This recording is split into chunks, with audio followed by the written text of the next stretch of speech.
अस्सलाम वालेकुम। Awais Liyas advocate law society Pakistan से आज आपके साथ मुखातिब हूँ। आज का हमारा जो टॉपिक है वो है किराएदार की बेदखली। कि अगर कोई मालिक किसी किराएदार को कोई अपनी दुकान, मकान, प्लाज़ा, बैठक या कोई भी चीज़, गोदाम किराए पे देता है, तो किराएदार बाद में उसको टाइम पूरा होने पे या मालिक मकान को अगर वो अपनी ज़ाती ज़रूरत के लिए चाहिए तो वो किराएदार खाली नहीं करता, उसको तंग करता है। तो इस सिलसिले में आज हम गुफ्तगू करेंगे। जनाब फैज़ुर रहमान एडवोकेट साहब हमारे साथ मौजूद हैं। मेरा फैज़ुर रहमान एडवोकेट साहब से पहला ये सवाल है कि हमें बताएं कि ये जो मालिक मालिक है जिसको लैंडलॉर्ड कहते जी, हैं, उसको क्या ऐसा करना चाहिए कि जब भी वो कोई अपनी प्रॉपर्टी, कोई घर, कोई मकान, कोई प्लॉट, कोई प्लाज़ा, कोई गोदाम किराए पे देना चाहता है, तो वो क्या ऐसा करे कि कल को उसको किराएदार तंग ना करे? जी। बिस्मिल्लाहिर्रहमानिर्रहीम। जी, अगर इसमें तो सबसे ज़्यादा जो पहले ज़रूरी है कि जिसको वो मकान किराए पे दे रहा है, अगर कोई आता है कि मोस्टली ये प्रॉपर्टी डीलर्स की तरफ से आते हैं, लेकिन उसकी तसल्ली कर ली जाए कि आया इसकी शोहरत उसमें कोई शोहरत अच्छी हो, कोई किसी क्राइम में इन्वॉल्व ना हो या अदरवाइज़ भी कब्ज़ा ग्रुप से ताल्लुक़ ना हो। उसके बाद जो भी उसके जो है उसका जो रेंट है उसको एग्रीमेंट को लिखा जाना चाहिए। और जो अब आजकल बल्कि अब तो कम हो गया, लेकिन कुछ अभी भी कहते हैं कि ज़ुबानी कि जी ठीक है आप आएँ किराए पे रहें, लेकिन वो उसके लिए मालिक मकान को बाद में बड़ी मुश्किलात का सामना करना पड़ता है।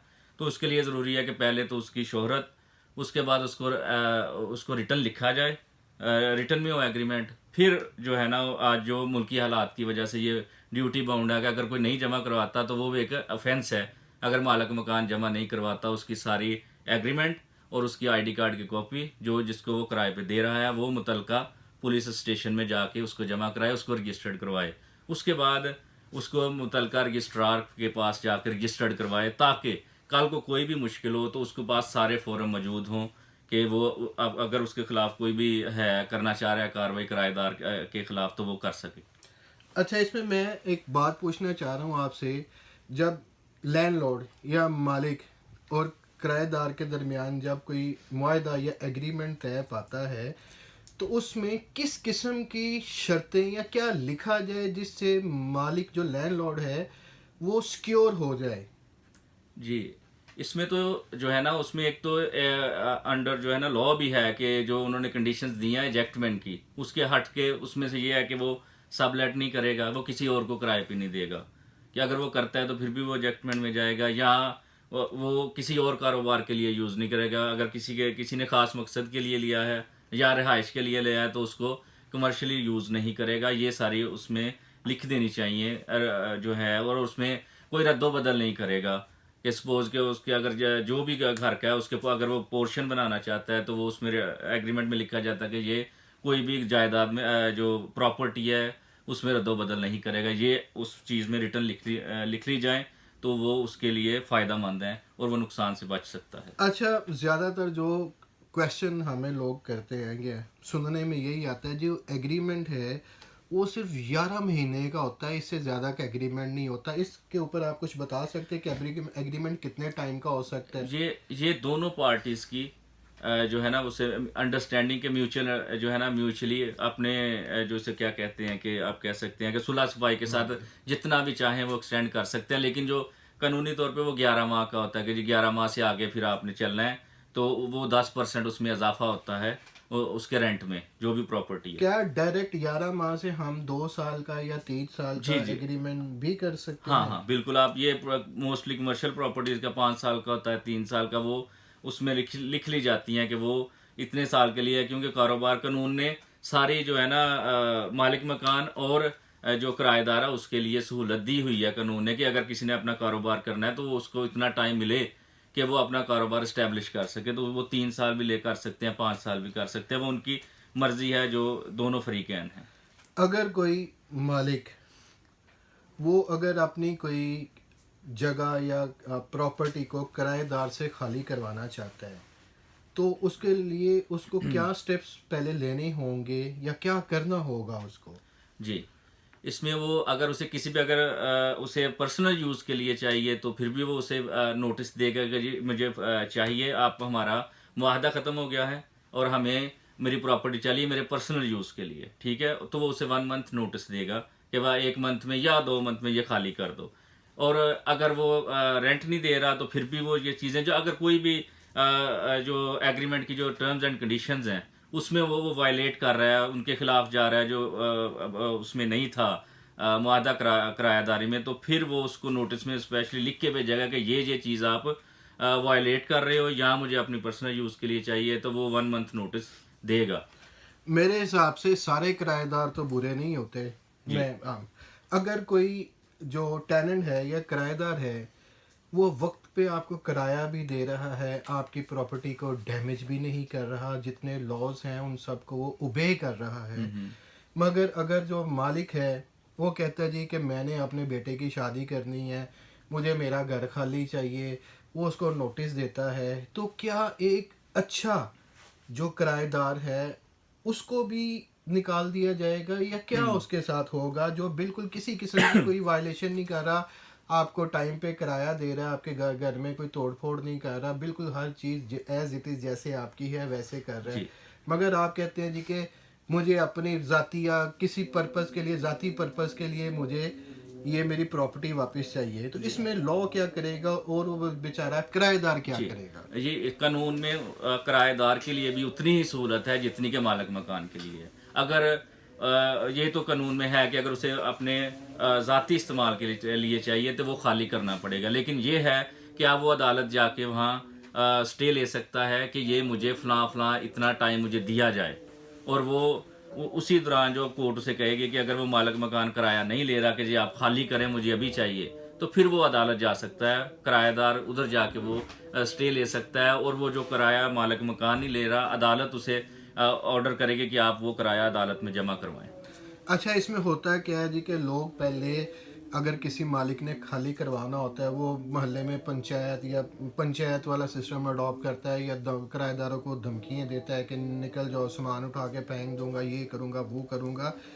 लीगल वे से वो किस तरह निकाल सकता है, कानूनी तरीके से जी। वो कैसे एक किराएदार को जो उसका किराया नहीं दे रहा है या कोई भी उसमें वायलेशन कर रहा है तो वो नहीं कर रहा, तो मालिक मकान को क्या करना चाहिए? खुद उसका जी। सामान उठा के बाहर फेंक देना नहीं जी चाहिए? नहीं, क्या करना ये तो चाहिए? कानूनन में बिल्कुल ये भी एक अलहदा से जुर्म बनता है अगर आप किसी को इलीगली डिस्पोजेस करते हैं, तो वो इलीगल डिस्पोजेशन एक्ट में आ जाता है। लेकिन इधर जो बात हो रही है वो बेदखली की है, तो उसके लिए फ़ौरन वो जाएगा अदालत में।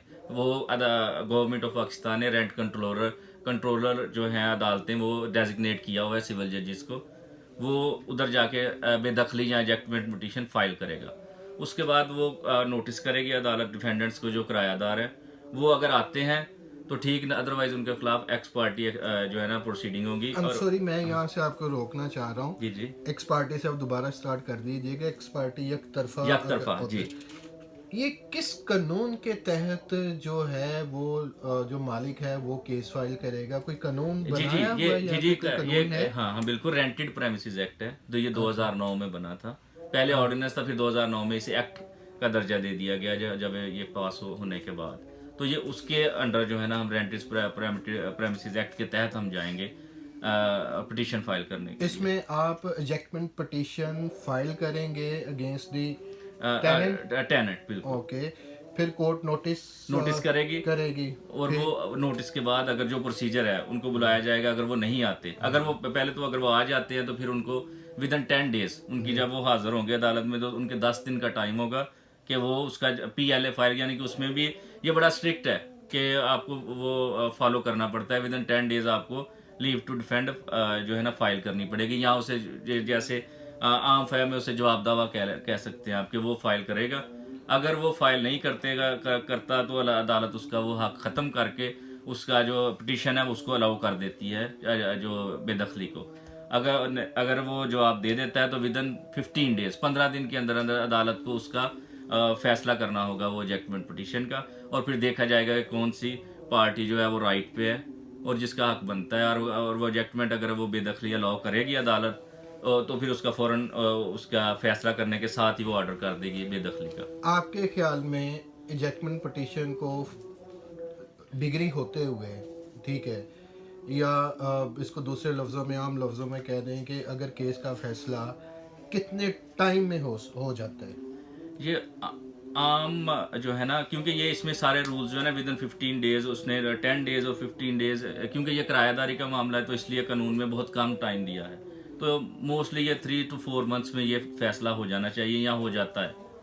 हमने कई केसों में इससे ज़्यादा लंबे टाइम लंबे को वो देखे हैं। उसमें ये होता है कि अगर पीएलए आपकी मंजूर नहीं हुई तो वो दूसरा फरीक जो है ना किराएदार, वो अपील में चला जाता है, फिर उधर से स्टे मिल जाता है इस वजह से। और दूसरा कोई पार्टीज का जो है ना वो बैठ जाती हैं कि जी हम बात तय कर लेते हैं किराएदार की या अदरवाइज, इसकी वजह से भी डेट्स अच्छा, लेने की एक वजह से। आम तासर है जब कोई किराएदार को कोई मालिक कहते हैं जी कि ये मेरा घर खाली करो, आपस में जो भी उनकी बदमज़गी होती है वो कहते हैं जी जाओ खाली करवा के दिखा लो, मैंने घर भी खाली नहीं करना और मैंने तुम्हें कोई किराया भी नहीं देना। अब जब मालिक इजेक्टमेंट पिटीशन या बेदखली फाइल करता है, जब तक फैसला नहीं होता क्या मालिक मकान को कोई किराया नहीं मिलेगा? बिल्कुल जी, उधर अदालत खास साथ ऑर्डर करती है कि अगर वो पीएलए अगर वो डिफेंड करने आता है तो पहले वो उस ऑर्डर के साथ जो है ना वो होता है सब्जेक्ट टू, यानी कि वो पे करेगा तो उसकी पीएलए जो उसका केस चलेगा उसको सुना जाएगा, वरना उसका डिफेंड करने का हक ख़त्म कर दिया जाएगा। वो मालिक को वो डायरेक्ट करती है कोर्ट के ये अदालत में जमा करवाया जाए। लोगों का तासर यही है कि चाहे एजेक्मेंटेशन हो या कोई और सिविल दावा हो, दीवानी दावा हो, इसके ऊपर बहुत ज़्यादा टाइम लग जाता है, तो इसलिए लोग उससे अपने किराएदारों से ब्लैकमेल हो जाते हैं। मैंने खुद कई जगह पे देखा है कि मालिक खुद किराएदारों को कोई अमाउंट दे रहे होते हैं मैंने जो केसों में देखा है लाखों के हिसाब से दे रहे होते हैं, भाई ये पैसे पकड़ो हमारी जान छोड़ दो। वो कहते हैं जी हम अदालतों में जाएंगे, धक्के खाएंगे, यहाँ पे कोई फैसला नहीं होना, कोई कुछ नहीं होना। लोग इतने बदजन हैं इस सिस्टम से। आप क्या समझते हैं कि लोगों को मुकर्रर टाइम में या एक रीज़नेबल टाइम के अंदर एजेक्टमेंट पिटीशन से वो घर खाली या जायदाद खाली करवा सकते हैं कि ये भी मामला 20 साल 30 साल चलेगा? नहीं जी नहीं, ये बिल्कुल भी इसमें इतना टाइम नहीं लगता। ये तो बड़ा स्पीडी प्रोसीजर दे दिया गया कानून में कि एक टाइम स्पेसिफिक और शैल का लफ्ज़ इस्तेमाल किया गया हर चीज़ के साथ कि वो ज़रूरी है, वो 10 दिन में जवाब दे, ज़रूरी है कि वो 15 दिन में अदालत फैसला करे। और इसमें और दूसरा जो बड़ा आसान इकदाम है गवर्नमेंट की तरफ से, इसने जो किया है कि अलहदा से एग्जीक्यूशन पिटीशन या इजरा जिसे कहते हैं वो फाइल नहीं करना पड़ता। जैसे ही कोर्ट ऑर्डर करेगी उसी डिग्री को एग्जीक्यूशन या इजरा में तब्दील करके कार्रवाई शुरू कर दी जाएगी और फ़ौरन से बैरफ मुकर्रर करके। और अगर देखा है कि जी हम नहीं खाली करते, जी हम जो है ना बदमाश हैं, फलां हैं जी, इतने बंदे हैं, तो फिर अदालत पुलिस को ऑर्डर करती है मुतलका थाने को उसको खाली करवाए और उसका कब्ज़ा दिलवाया जाता है। बहुत सारे केसों में मैंने देखा है कि किराएदार जो होती हैं वो औरतें भी बैठी होती हैं। जब कोर्ट की तरफ से बैलफ आता है, आगे से औरतें होती हैं, तो इस सूरत में बैलफ को कोर्ट को चाहिए होता है कि वो पुलिस से जो इमदाद लेनी होती है उसमें लेडी कांस्टेबल भी साथ पहले लेके जाए, या कैसे होता जी है जी ये सिस्टम? बिल्कुल, ये सारा साथ लेडीज़ पुलिस भी जाती हैं।